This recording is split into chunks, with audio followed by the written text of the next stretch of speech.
had the strangest dream. This is Democracy Now!, democracynow.org, the War and Peace Report. Above me, a helicopter is hovering overhead. We're just at the port in Oslo, Norway. I am standing just in front of Oslo City Hall, where the 2012 Nobel Peace Prize ceremony has just wrapped up. People are now coming out. Not far from here is the Museum of Resistance, the Norwegians who resisted the Nazis in World War II. Well, on Sunday, hundreds of Norwegians held a torch-lit march in Oslo to criticize the selection of the European Union for the Nobel Peace Prize. Just before the march, I sat down with Hedda Langemyr, the director of the Norwegian Peace Council. I was very surprised, and I was surprised because not long ago we also had a strong negative reaction to the prize in 2009 when Obama received it.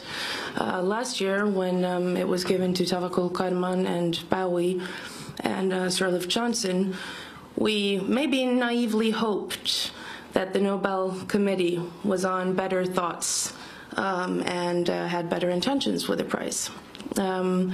However, it was a big disappointment for us because we believe that this year's prize contradicts with Nobel's will and the intentions for the prize. What is Alfred Nobel's will? What does it say? It says that the award should be given to the person that has done most or best for disarmament, for fraternity, and for the organization of peace congresses the last year. If you look at the EU is, of course, no single actor. It's not a person. They haven't done that much for peace the last year, and they are actively facilitating armament processes which contradict with the disarmament component in Nobel's will. How are they facilitating armaments? Well, the member states of the EU, they have had an enormous increase in the weapon industry. This goes for Turkey, it goes for, well, particularly it goes for Germany. The EU member countries also represent about 1/3 of the global arms export in the world.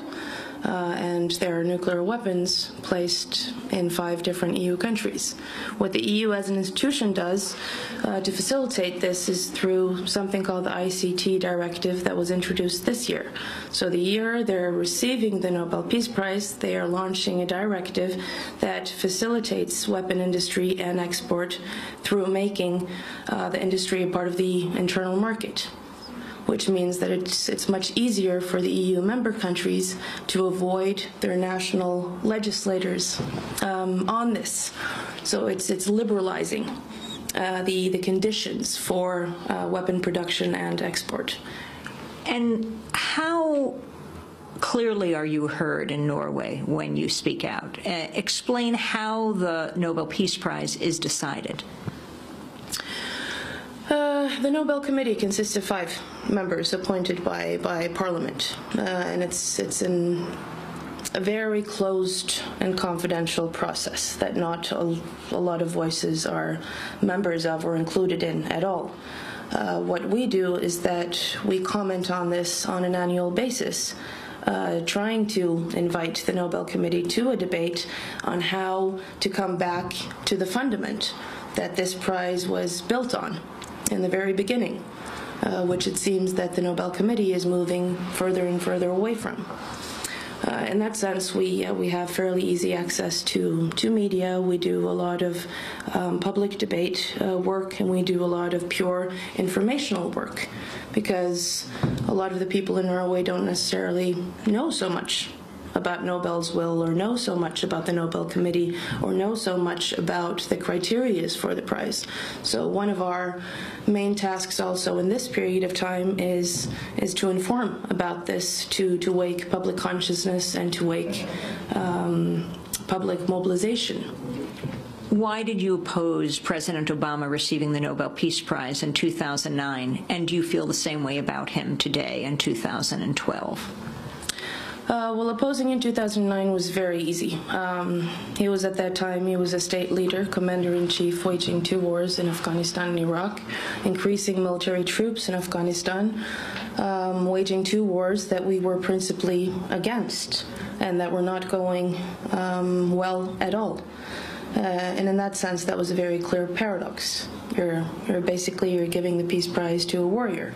And during his speech, when he came to Norway and held his Peace Prize speech on December 10th, he actually used the word war more often than he used the word peace, which is also kind of illustrating what kind of real political atmosphere he's a part of, and that this is not only is it different from, but it's incompatible with the intentions of the prize and the guidelines for the prize. Finally, you've talked about the European Union militarizing the world. On the issue of the austerity programs that have been imposed on southern European countries, can you talk about your concerns there?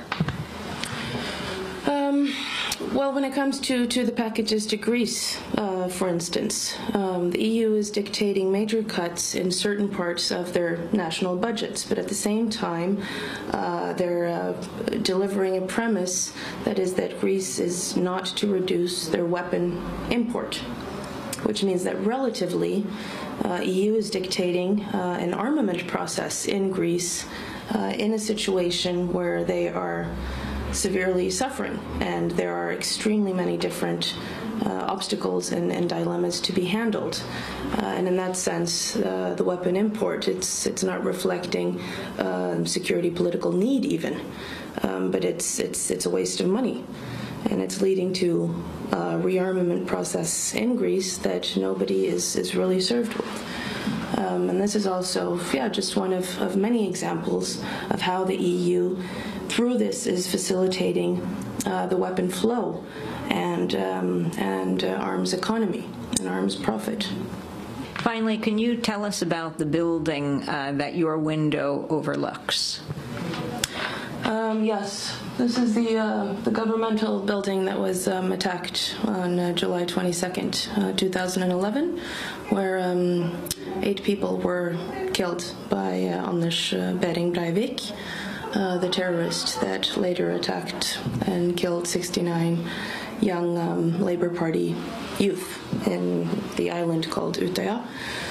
And I also think that the physical closeness of those acts of extremism and those acts of brutal violence also is a constant reminder for us working here in the Peace House of what kind of forces we are up against and have to continue working against also in the time to come. That's Hedda Langemyr, the director of the Norwegian Peace Council, speaking yesterday, just before the peace protest. She also attended the 2012 Nobel Peace Prize ceremony today, right behind me at Oslo City Hall.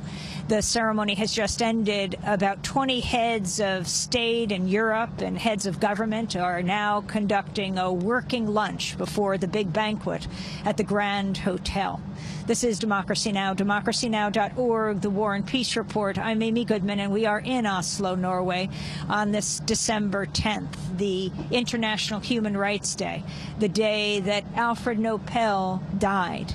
Sundays. Thanks so much for watching this report from Democracy Now!, your daily independent global news hour. We don't accept advertising or corporate funding, but rather rely on donations from viewers like you. Please make your contribution by visiting democracynow.org. We need your support today to keep bringing you this hard-hitting, in-depth reporting.